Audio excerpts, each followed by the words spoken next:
ఆ ఎడవి ప్రాంతంలో ఆ రోజు ఎవరు వస్తున్నారే? అరే ఆ ఎడవి లోపల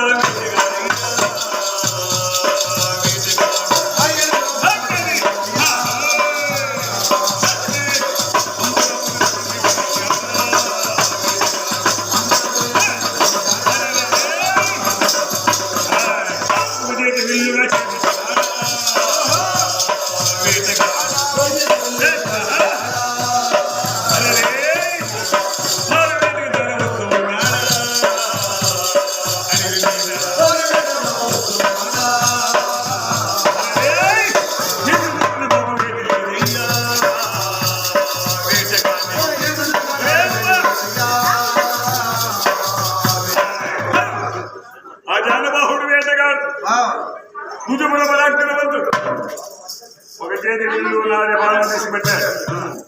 ప్రతిరోజు వేటలాడేవాడు.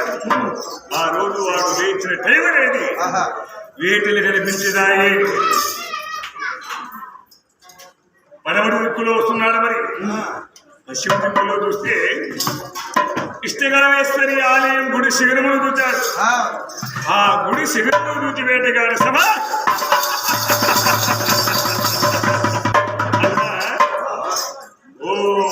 దూరంలో ఏదో ఒక దేవత అక్కడికి వెళ్ళాలి అని వేటగాడు ఆడ గుడిగాడకైతే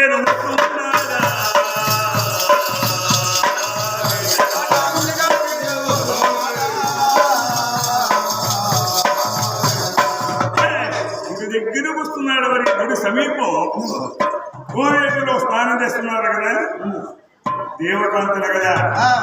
నరగాలు చూపండి మా చెల్లాయి ఎవరో మానవుడు కిరాతకుడు వేటగాడు వస్తున్నాడే, ఆవేశంతో వస్తున్నాడు, ఆకర్షణతో వస్తున్నాడు. ఇలా వాని కంటి కనిపించామంటే వాని గడ్డు లేదు, మనకు దిక్కు లేదు.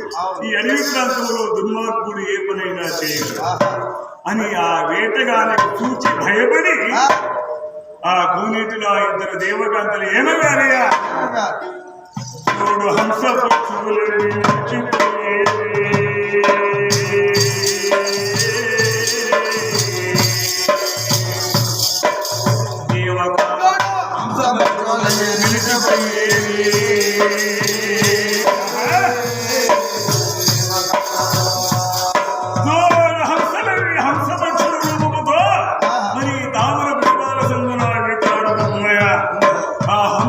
దేవకాంతలు ఈ వేటగాడు కోనేరుగట్టు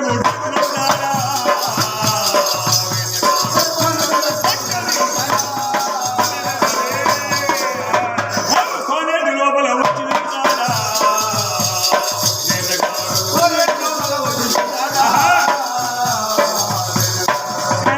కోనేటిలో దిగాడు.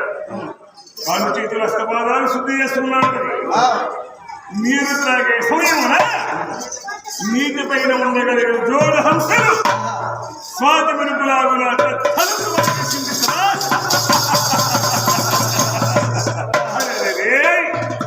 భగవంతుడున్నాడు. మరి ఆకలికి బిక్కలింగి ఇక్కడికే రప్పించాడు.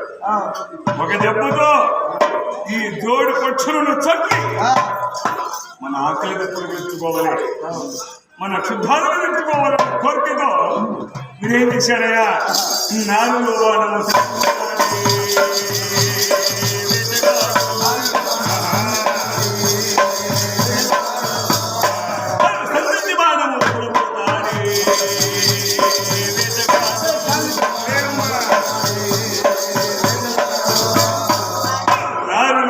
సంధించి నీటి పైన ఉండగలిగిన హంసలు గురు చూస్తున్నాడు.